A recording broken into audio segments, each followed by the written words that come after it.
In 2022, IGN updated and published their list of the top 100 games of all time. They approached it with a few key metrics in mind: how great a game was when it first launched, how fun it is to still play today, and how much any given game reflects the best in its class, while opting to ignore a game's impact and influence as determining factors. They also added that if a game did not stand the test of time or simply had been surpassed by another, it would lead to some games getting bumped from the list. I've always wanted to complete a bucket list of popular beloved video games, so I decided to tackle this list and visit nearly all 100 games listed in no particular order to see just what makes these games special, and if the games, in my opinion, deserve a spot on the top 100 list of all time, starting with a pop culture classic that would redefine a genre.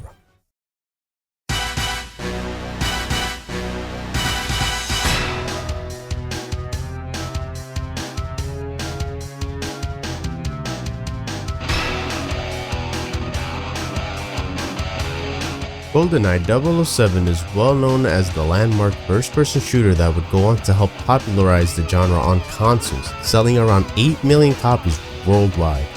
Made by one of the most talented dev teams in the mid to late 90s, Rare, the game was in development for about 2.5 years, starting in January 1995 and releasing on August 1997 on the Nintendo 64.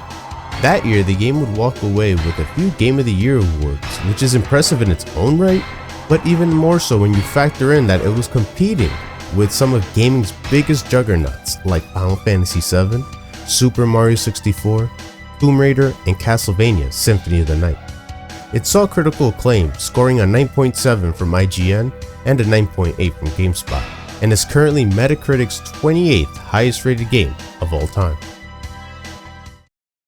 The game sees you take control of James Bond, a secret intelligence service agent on various missions, completing a checklist of objectives assigned to him. The game presents you with some files before each mission that serve to give you some story bits, also helping you get an idea of what your tasks are and what you should be keeping an eye out for. There's little to no voice acting here, so reading is going to be the primary way you digest the story, which wasn't unusual for this time in gaming. This led a bit to be desired from the presentation of the story, as there's not much of it. They just throw you in an area and have you finish a checklist, and at the end of each mission they just have a mini cutscene play. I don't have much of an issue with this because I do prefer games that allow you to just drop in and start taking out enemies and setting explosives, essentially getting to the video gaming part of my video game. There's also the issue of being based on a popular intellectual property, so I'm not sure how much creative freedom the dev team had at their disposal. Seeing the relatively wide outdoor level dam for the first time impressed me back then. You do, however, spend the majority of your time going through smaller rooms and tight corridors that are pretty well detailed. The only level I sort of disliked visually was Statue, which was dark and really muddy looking, but I also want to mention one of my favorite levels, although once again not looking the best. Jungle, for the sole fact that you have an AI partner that actually does something useful, goes through the entire level with you and takes out some of those harder to hit enemies at times. Something I took notice of immediately is how impressive the enemy animations are, like when they walk at you like they're Rambo or the Terminator, trying to dodge your incoming fire, or when they take a hit. I swear it seems like they have a unique animation for every limb you shoot. Having such an expansive animation library is some of the most impressive things you'll see on the N64. The game features 18 story missions with 2 locations being reused in Surface and Bunker, both receiving minor visual changes. There are also 2 bonus levels in Aztec and Egyptian. A good amount of variety, from the snowy roads of Surface to the green and vibrant jungle to the suburban streets, never getting that dull feeling of seeing the same environments and color palettes over and over again. Oh, and I can't go on without mentioning the soundtrack to this game. It is undoubtedly some of the best in gaming. It's recognizable, catchy, adds to each environment on missions, letting you know what you're in for, and even producing beats ahead of its time.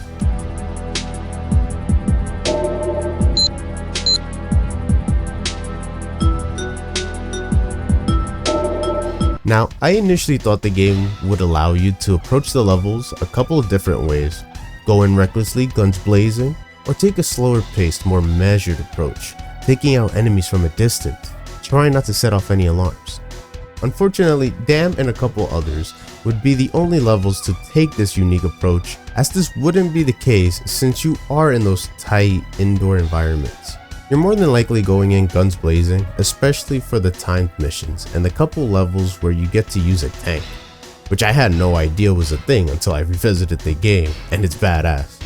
This playthrough I decided to go through it on the hardest difficulty, 00 Agent. There you take a bit more damage, the enemies receive less damage, and occasionally an extra objective is tacked on to what you have to do. I didn't expect this game to kick my ass the way it did.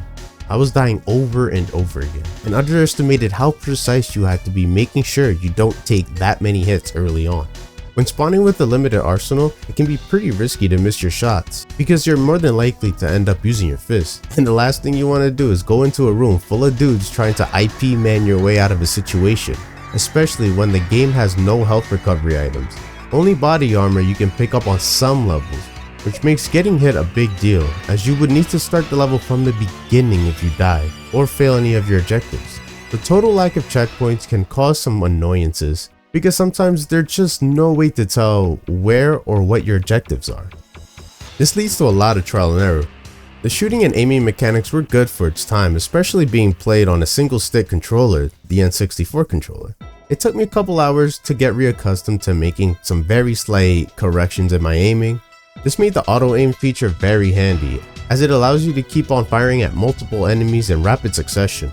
But sometimes it did feel a bit inconsistent when deciding to track an enemy.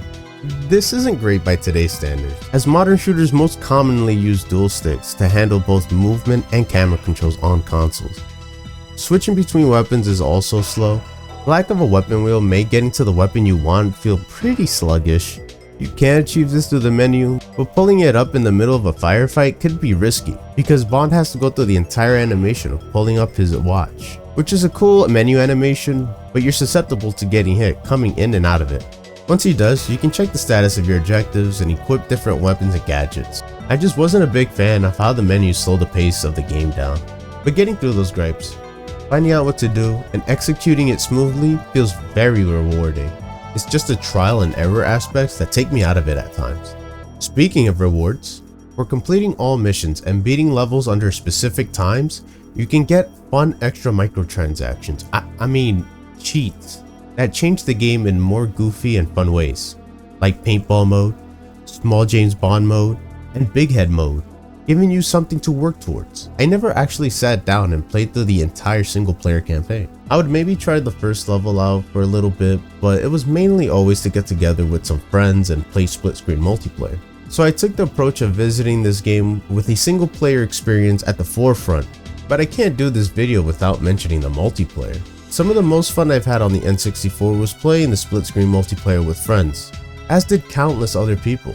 That mode would go on to help popularize and elevate the game to become the pop culture phenomenon that it would go on to be. The combinations of different modes and maps, combined with cheats you unlock during the single player, made it feel almost endlessly replayable.